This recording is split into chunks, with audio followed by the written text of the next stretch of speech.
He never stepped onto foreign soil. He never carried a false passport or met a handler in a dark alley. There were no dramatic escapes, no gunfire, no last-minute extractions. And yet, from a quiet office thousands of miles away, one American analyst managed to repeatedly outthink the most feared intelligence organization of the Cold War. While the KGB built its legend on intimidation and secrecy, this man relied on something far less visible and far more dangerous: disciplined thinking. At the height of global tension, when nuclear war was not a theoretical risk but a daily possibility, intelligence was not always about speed. It was about restraint. It was about knowing when not to act. Sitting behind an unremarkable desk, surrounded by reports most others skimmed, the analyst understood that power did not belong solely to those who moved pieces on the board, but to those who understood the board itself. Each morning, he reviewed the same flows of information others considered routine: intercepts, summaries, behavioral reports, dry, repetitive material that rarely made headlines. But where others saw noise, he saw structure. Where others saw certainty, he noticed doubt. Over time, patterns emerged, not through dramatic revelations, but through accumulation. Small deviations, subtle inconsistencies, signals hidden in plain sight. The KGB believed distance was protection. They assumed that without physical presence, influence was limited. That assumption would prove costly. From afar, the analyst was able to see the entire picture without the distortion of fear or urgency. He was not reacting to events as they unfolded. He was anticipating them. Decisions made in Moscow began to feel familiar before they were announced. Moves that surprised diplomats felt inevitable to him. This was not brilliance born of ego, but of patience. He understood that intelligence victories are rarely loud. They do not announce themselves. They simply alter outcomes. And while the world focused on leaders, speeches, and weapons, the real contest was unfolding quietly, at a desk, with a pencil, and a mind trained to wait. The KGB's reputation was carefully constructed. It thrived on fear: fear of surveillance, fear of punishment, fear of being exposed. Inside its own ranks, this culture produced obedience and discipline. Outside, it projected omnipotence. The message was simple: resistance was futile, mistakes were fatal, and the system was flawless. For decades, that image worked, but it also concealed a fatal flaw. Fear creates compliance, not creativity. The American analyst understood this intuitively. As he studied KGB behavior over time, he noticed how rigid the system had become.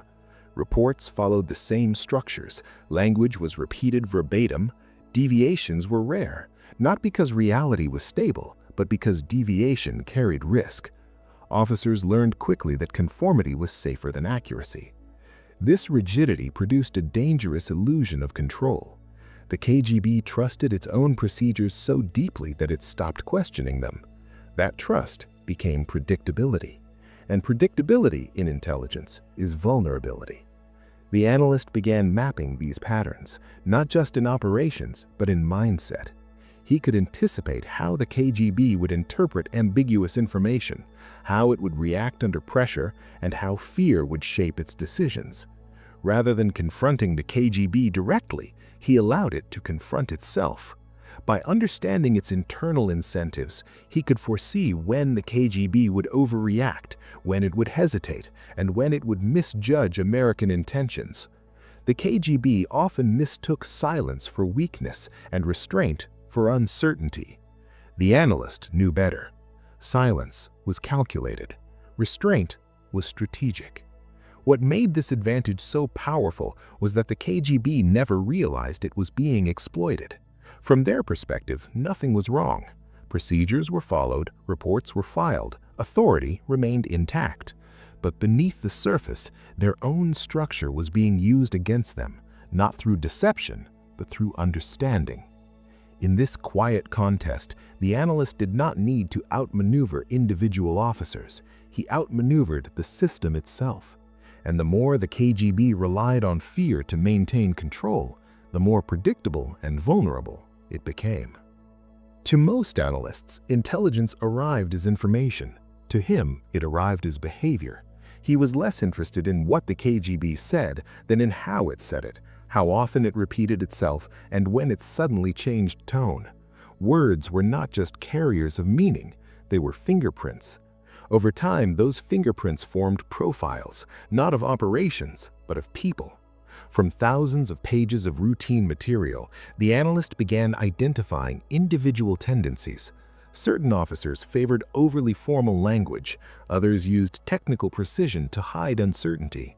Some delayed reports when they felt exposed, while others rushed submissions to demonstrate loyalty. These habits were not random, they were survival strategies within a system that punished deviation. The analyst cataloged these patterns patiently. He did not rush to conclusions. Instead, he allowed the evidence to accumulate until behavior became predictable. What emerged was an invisible map of personalities embedded within bureaucracy. Without knowing names or faces, he could anticipate reactions. He knew who would panic under pressure, who would defer to authority, and who would overcompensate when afraid. This human-focused analysis gave him a decisive advantage. When ambiguous signals appeared, he could judge whether they reflected genuine intent or institutional anxiety. A sudden spike in activity might signal confusion rather than aggression. A delay could indicate internal disagreement rather than strategic planning. These distinctions mattered, especially at moments when misinterpretation could escalate into crisis. By understanding people rather than just data, the analyst could see through the fog of Cold War paranoia. He recognized that intelligence failures often occur not because information is missing, but because human behavior is misunderstood. And from his desk, he quietly corrected that misunderstanding, again and again. The most effective move in this long contest was often doing nothing. While others pushed for aggressive countermeasures, the analyst recommended patience. He understood that direct confrontation would only validate the KGB's worldview, a world in which pressure justified repression and escalation. Instead, he advised allowing the system's own rigidity to work against it. When the KGB misinterpreted American silence as uncertainty, it often overcorrected. It escalated surveillance, increased internal pressure, and demanded absolute conformity from its officers. These responses created stress fractures within the system. Errors increased, reports became less accurate, decision-making slowed. All of this was visible to the analyst, who had learned how fear distorted behavior. Rather than feeding the cycle, the United States remained deliberately predictable in some areas and deliberately opaque in others. This balance created uncertainty where the KGB least tolerated it, inside its own hierarchy.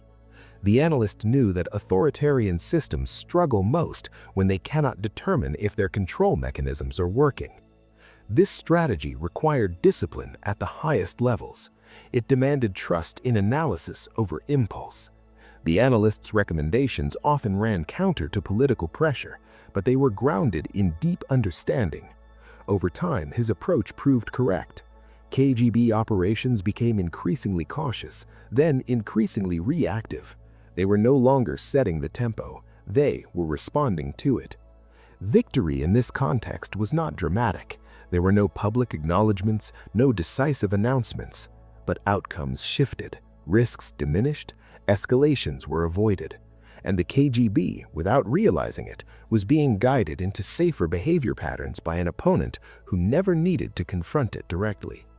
What made the KGB formidable was also what made it fragile. Its obsession with control demanded rigid procedures, layered approvals, and unwavering loyalty to doctrine. From the outside, this looked like strength. From the analyst's desk, it looked like leverage. He understood that systems designed to eliminate uncertainty become deeply uncomfortable when uncertainty cannot be located or eliminated. By carefully observing how the KGB reacted to incomplete information, the analyst learned how its internal pressure points worked.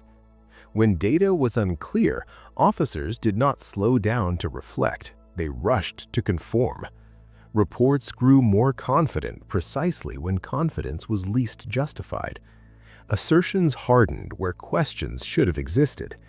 This pattern revealed something critical. Certainty was often performative. The analyst advised American leadership to avoid clarifying actions that the KGB expected clarification on, not to provoke, but to withhold unnecessary signals. This forced the KGB to operate in a space it could not control. Without external confirmation, officers turned inward, second-guessing one another. The system responded by tightening, not adapting. This tightening reduced flexibility. Operations that required creativity suffered. Initiative disappeared. Officers stopped taking calculated risks and began protecting themselves instead.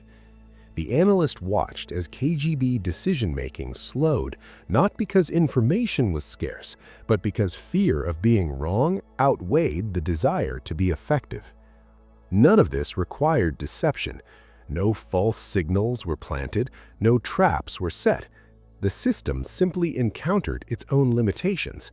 And the analyst, by understanding those limitations better than its architects, transformed rigidity into a strategic disadvantage.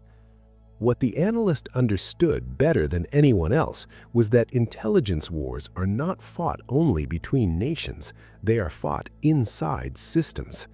Long before mistakes appear on the surface, they begin internally, through pressure, incentives, fear, and the quiet erosion of trust. The KGB did not fail because it lacked capable people. It failed because it demanded perfection in an imperfect world. From his desk, the analyst began to see how internal dynamics mattered more than external threats. Every authoritarian intelligence organization faces the same dilemma. It must project certainty outward while enforcing loyalty inward. Over time, this creates an environment where truth becomes dangerous. Accuracy is replaced by alignment. Reality is filtered through what superiors want to hear. The analyst noticed how this played out operationally. When KGB officers encountered ambiguous intelligence, they did not report uncertainty, they reported conclusions. When outcomes were unclear, they framed them as successes or justified failures. This behavior was not dishonesty in the traditional sense, it was survival.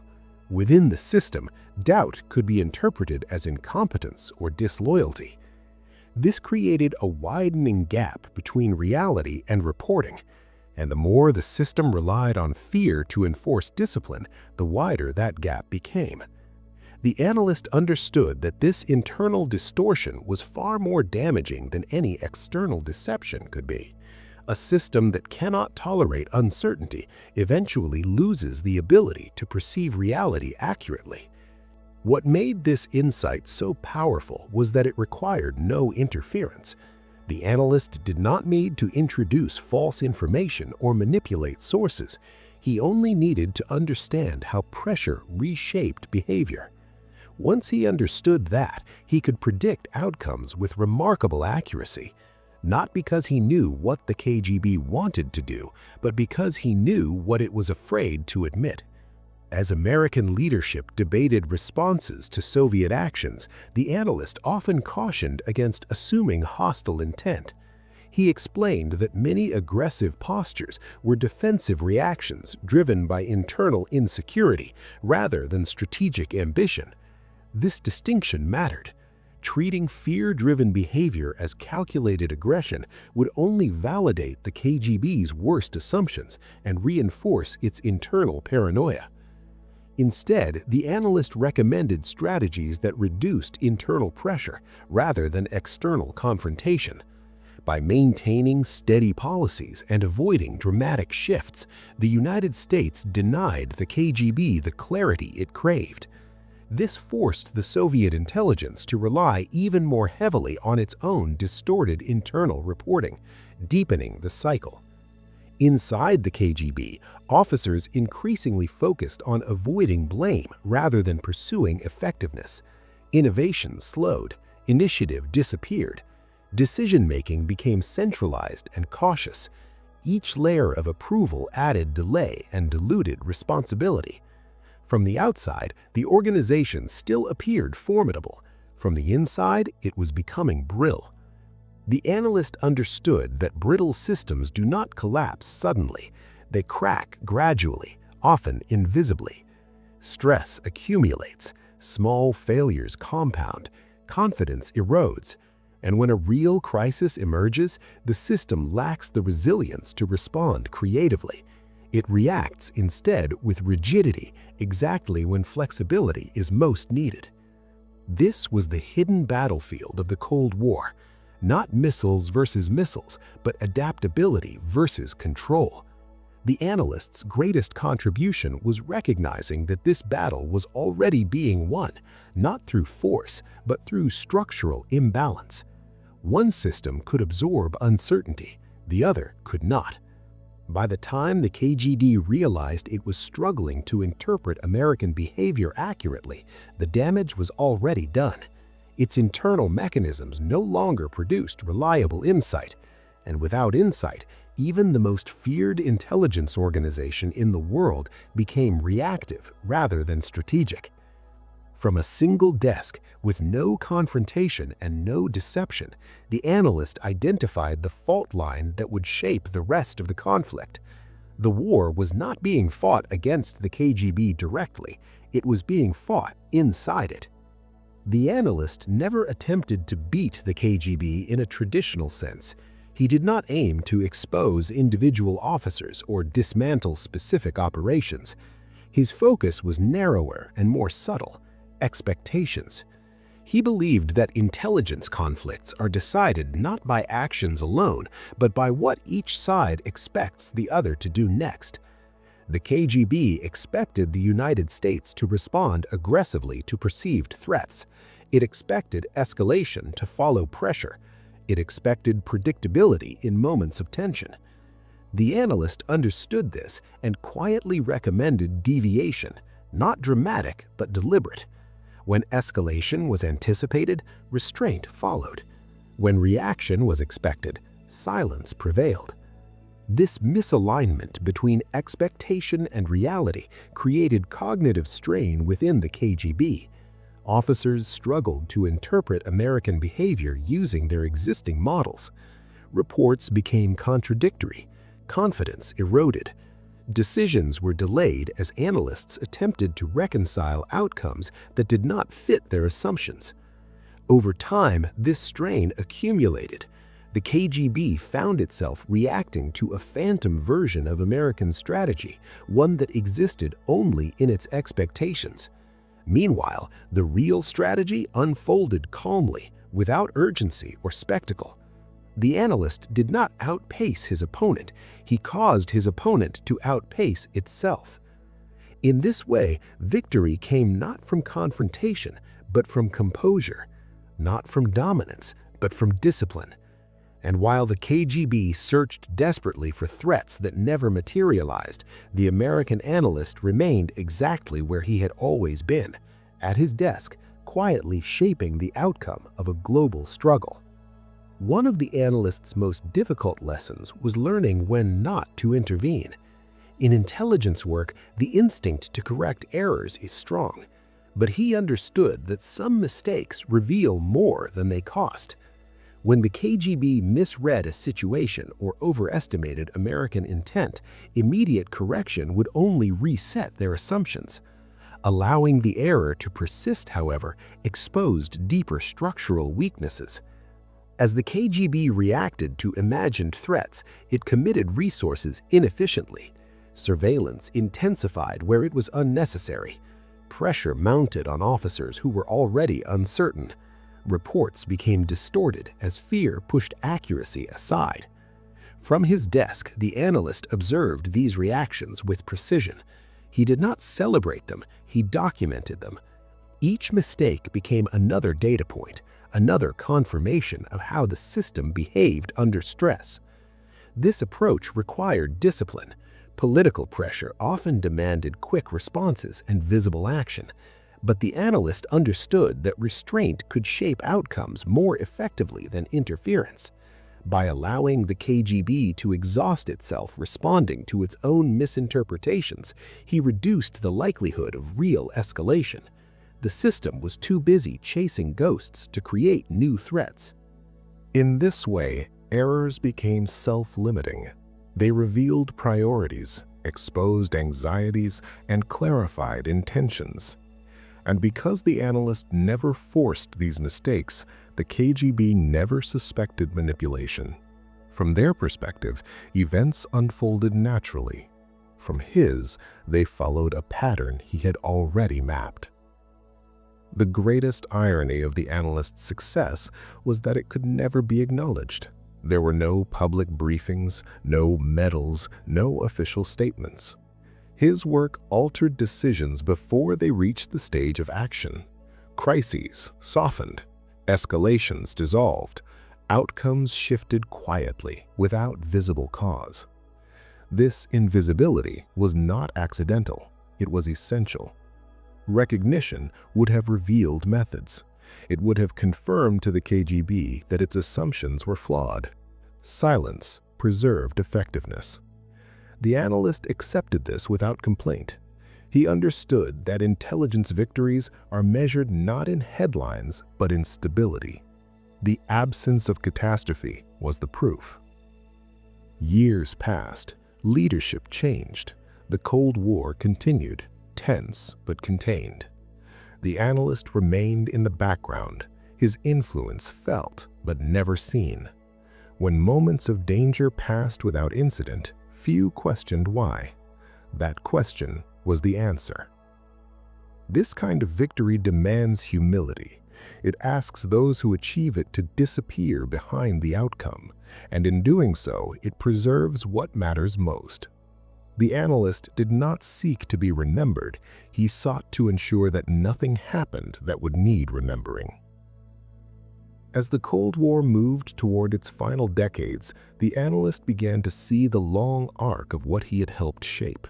There was no single moment of triumph to point to, no dramatic turning point that could be isolated and celebrated. Instead, there was continuity.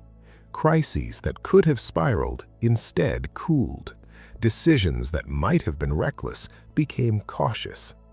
The world remained tense, but it endured. From the outside, it appeared as though history was being driven by leaders, treaties, and public confrontations. But beneath that surface, outcomes were being quietly guided by understanding rather than force. The analyst's influence existed in the margins of decision-making, where the difference between escalation and restraint often depended on interpretation rather than intent. He watched as the KGB grew increasingly constrained by its own structure. Its leadership became slower, more suspicious, and less capable of adapting to uncertainty. This was not collapse through confrontation, but erosion through imbalance. The system spent so much energy maintaining control that it lost the flexibility required to compete effectively over time. The analyst understood that this was the true contest of the Cold War, not whose weapons were larger, but whose system could endure complexity without breaking. Democracy, with all its messiness, allowed room for doubt, debate, and adjustment. Authoritarianism demanded certainty, even when none existed. From his desk, the analyst had seen that difference play out again and again. He never appeared in public accounts. His work remained classified, his conclusions absorbed into policies that bore other names. And yet, the outcomes spoke for themselves. The absence of disaster, repeated over decades, was not coincidence. It was the result of countless quiet decisions made with discipline and care. In the end, the analyst did not defeat the KGB in a dramatic showdown. He outlasted it. And by doing so, he helped ensure that the Cold War ended not in fire, but in exhaustion. The story of this analyst is not just a Cold War story. It is a lesson in how power truly works. Strength does not always announce itself. Sometimes it listens, sometimes it waits, and sometimes it refuses to act when action would satisfy emotion but endanger stability. For Americans, this legacy is a source of deep and legitimate pride. It shows that the nation's greatest advantage was never aggression alone, but judgment. The ability to understand an adversary without becoming consumed by fear. The ability to respond with restraint when pressure demanded spectacle. These qualities are easy to overlook precisely because they leave so little visible trace. The analyst's desk is long gone. The reports he studied remain locked away. The moments he influenced will never be reenacted in documentaries or dramatized on screen. And yet, the world that exists today carries the imprint of those choices, a world that survived its most dangerous decades without catastrophe. This is the paradox of intelligence done well. When it succeeds, nothing happens. No alarms, no explosions, just continuity, just another day. And that is the highest achievement imaginable. Behind the headlines, behind the fear, behind the myths of power, there was always another story unfolding, one of patience, discipline, and quiet confidence. The American analyst who never left his desk did not seek to be remembered by history's applause. He sought to ensure that history had a future. And in that silence, he succeeded.